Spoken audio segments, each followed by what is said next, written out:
Hello again everyone, how are you all and hope you're well. Welcome back to the channel, and I'm back this side of the camera, which I have not been for a long time. People who have followed my channel for a while know that the past 12 months have been truly amazing, and I've been blessed to be part of one of the best retro gaming finds for years. And as I said, just to be a part of it in just some small way has been truly amazing. Some of the stuff that I've found, fixed up, have shared between other people, you guys and loads of people around the world. It really has been something special. So I thought I'm going to make this video today where I'm just going to explain how the whole thing came about, how I just got involved with it, some of the things that I've found, some of the things that were destroyed, and just my experience of the whole journey, because it really has been something special. And also, wait to the end of the video because I've got an announcement, and yeah, could be quite interesting. More videos to come on this subject. So, where did it all start? There was a shop in Wolverhampton which had 2 or 3 different locations, and this lasted from about the 80s to the late 90s. I don't think it was open past 2000, judging by what we found in there, unless the stuff was sold on afterwards. But from what we can see that was left, we're going very early 80s to late 90s. So what an amazing period of time that was for the retro gaming scene. Well, it wasn't even retro gaming, just gaming in general. But it just wasn't a game shop. It was a game shop, a record shop, and a video shop. And the video stuff has really shocked me. The media that was saved from here, and the paperwork and the stuff that normally gets thrown away wasn't. So anyway, that's the shop. There was a fire in the storage area where this guy was storing everything. It wasn't in this unit, it was in the unit next to it, and there was a skylight in the ceiling. I'll put a picture up now, a video of the actual unit itself, so you can see the state that this is in. But anyway, they smashed it through. This is probably about 10-15 years ago, and since then I think it just got abandoned. But the guy who owned the shop, before it got abandoned, I think everything that didn't sell in his shop he couldn't throw away, he put in this unit. So it got put in there, stored, stacked up, just absolutely filled to the top. But because there was a hole in the roof, British weather, 10-15 years of British weather came through that skyline, and with it the pigeons. And I think this is both fortunate and unfortunate, and I'll go into detail in a minute. But yeah, that was the unit. And because of the mess, because of everything that was, you can see the state of it. You saw that little clip that I just put in there.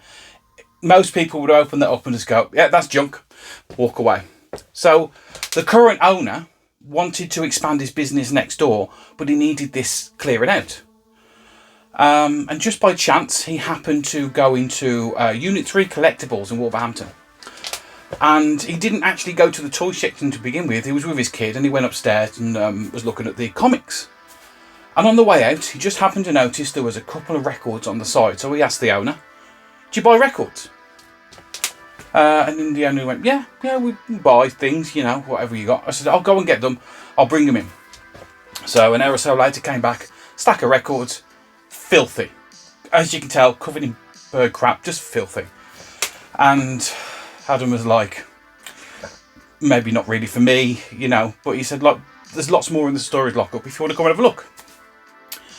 So yeah, go and have a look. Best thing is, this guy was going to be paying people to clear this for him because he needed the space emptied.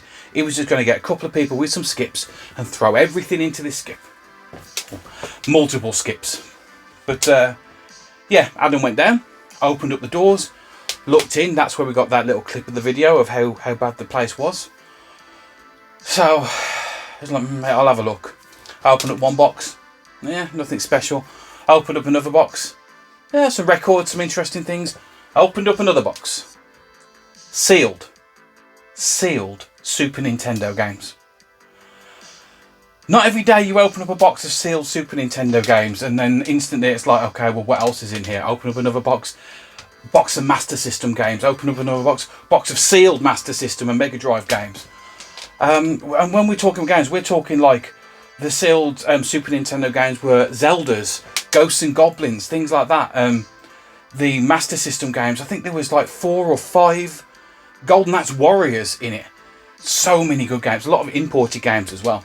So from that, those two struck up a deal that Adam was going to pay for the unit, or for the, to get stuff out of it, and everyone's happy because the guy was going to be throwing it away or paying someone to get rid of it, and Adam's going to clear it all out. So that's when I got a phone call, and the message went, do you happen to have any consoles to test some games? And it was, he wanted a Super Nintendo, Mega Drive, Master System, all the games that you just found. So yeah, got them, I've got stuff. And I asked him, like, well, have you come across a few games? He went, yeah, just a few. And I'm going to put a picture up now of, he turned up later on that night with a van. Opened up the van doors and it was like, holy shit. You don't see stuff like this every day. There was Sonic the Hedgehog 2 standees, but not one of them. There was 2 of them. There was boxes of Hit Squad games. There was boxes of just everything, all these type of things. Overwhelming. Absolutely overwhelming. And I said, well, where'd you get all this from? He went, there's more. And my God, there was more. We've been sorting all this stuff out for the past year. We still ain't even close to finishing it all, but yeah, just that's how that came about. So after sorting them all out and then bringing me some boxes and going through and finding out games that these are proper rare games, some of these things, the Spectrum stuff as well. And then he asked, do you want to come and help sort the unit out? So we've gone in there and I was helping clear it all out. And console wise, there's not a lot of consoles, but computer wise, I mean, the amount of Commodore 64s and Amstrads and stuff like that we found. There was an Auric 1, there was an Osborne 1, and then we found the Nintendo M82. And yeah, I remember when he sent me the pictures of that, and it was like, is this anything? yeah, it's something. Same as the Rob the Robot. I mean, that was on my channel as well, my first restoration from this thing. And it definitely got an attachment to that little guy. It was the Rob the Robot demo, not demo kiosk, the point of sales kind of thing. So it's got like a fake Nintendo and the gun and the Rob the Robot, and it was just a big nice display piece. And that was covered, absolutely covered in bird poop.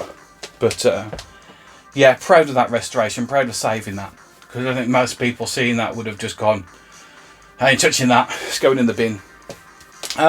But as good as this stuff has been, there's been bad stuff as well, because I never thought I would be clearing stuff out with completely destroyed boxes of games that have come from the factory. So they're still in their factory boxes, but the cardboard has disintegrated around it.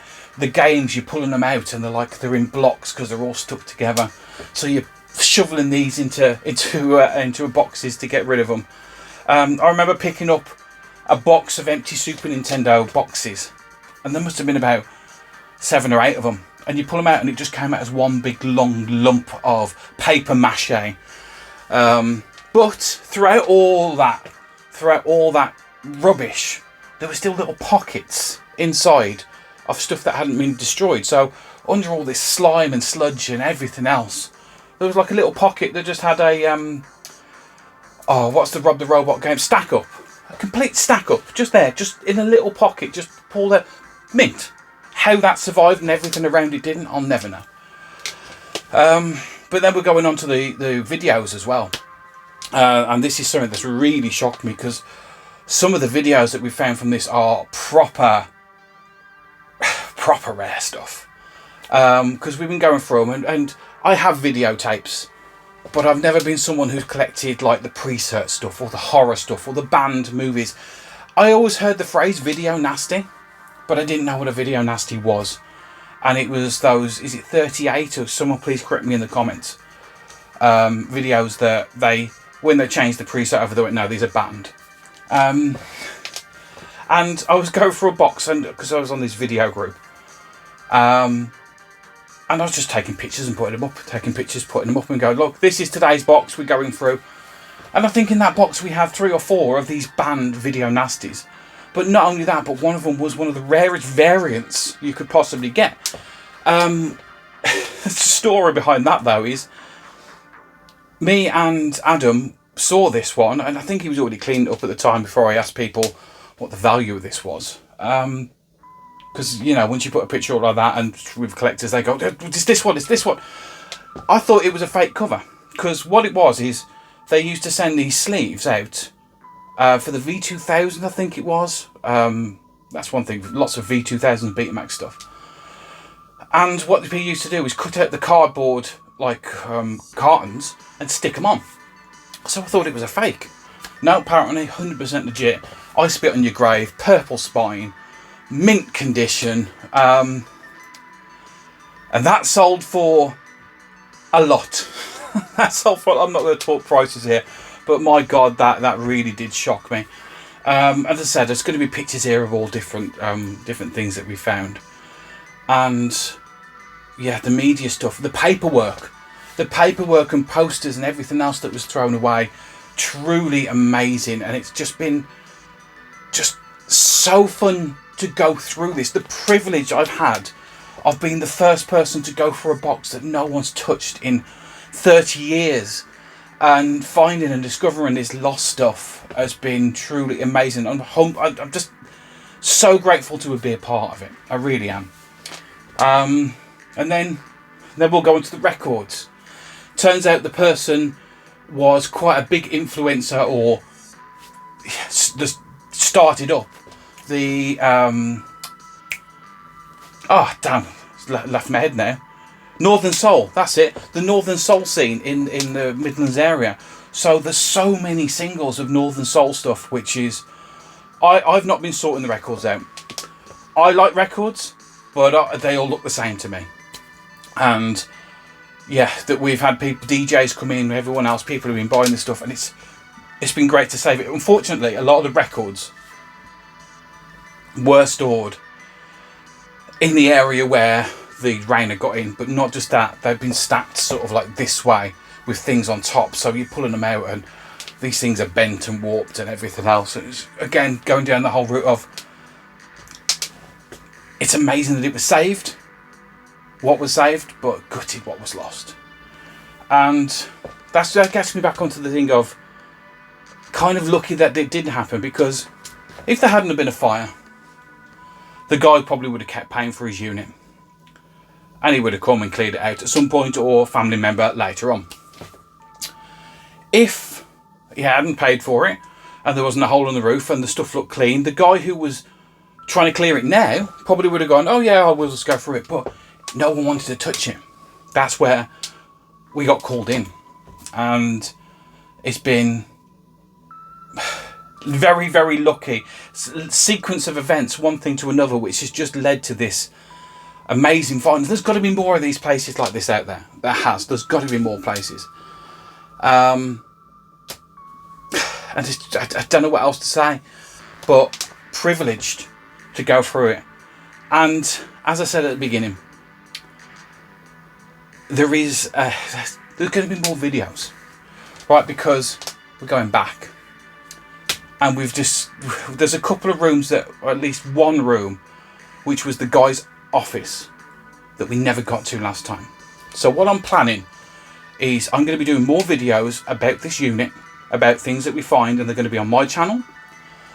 So if you want to share, follow this journey, please click like, share, subscribe, all that stuff you got to say on YouTube, because there's going to be a live video. I'm going to Blair Witch style that's leading into the media side of it, is I'm going to do a live video going through that actual office that we never got to before. I peered my head in. I did see a stack of PCs on the side, and there's cupboards and there's drawers and everything else, but for the stuff that we have found already, of what could be potentially in that room. Also, there may be another room, and I don't know whether it's accessible or not, but if it is, I'll do another live video of that one. But I'm going to be doing blogs. I'm going to be doing videos of the stuff which, because when they first went in there, because it was so overwhelming, they were going for the stuff you know was going to be good and worth and saving. You know, the videos, the games, the records. A lot of the paperwork and other things like that got just thrown to one side. But discovered that stuff is not just valuable, but incredibly important.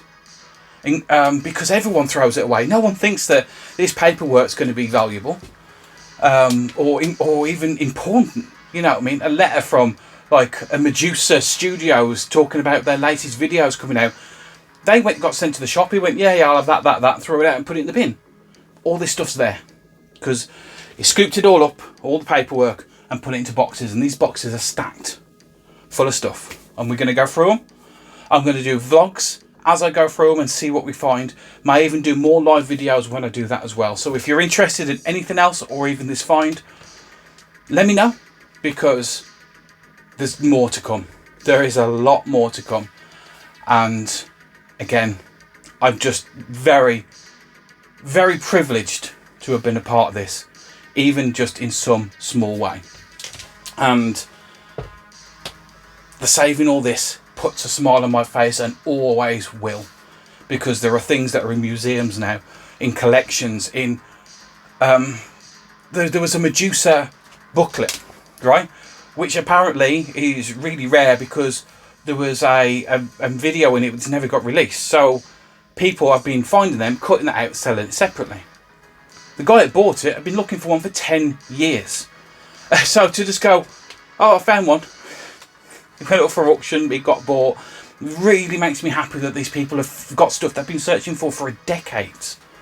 And it was just sitting there. You know? Game Boy games. Game Gear games. Everything. The Spectrum, the cassette stuff as well. Like I said, when you go down the hit squads. I'm waffling here. I know I'm waffling. I always knew this was going to be a waffly video. And hopefully you have stuck with me. To this point. I'm going to stop now because otherwise I'll keep on going. But lots more to come. I have got a box full to the top of still things to restore. So those videos will be coming out. And as I said, the live video or videos from the unit itself. That is going to be something really special. So keep an eye out for it. I'll put up an announcement when I can, because I'm not exactly sure when we can get in there. But as soon as I know, I'll let you know. And set a timer, because it's going to be an ultimate discovery. Proper like Raiders of the Lost Ark kind of thing. Who knows what's going to be in these drawers or what he was saved. But yeah, that's enough waffle for me. Thank you so much for all your support. Thank you so much. I hope you've enjoyed the pictures of things that are around. And thanks to the people who have helped me out with pricing stuff. You know what I mean? Gavin, you mate, you're an absolute legend. You've helped me out so much with the video stuff, and other people on your group. Because I can't know everything. No one can know everything. But I'm getting a real good knowledge, or expanding my own knowledge of things now. And yeah, I now know what a video nasty is.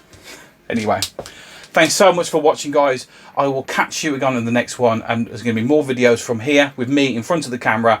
Just talking, showing off stuff.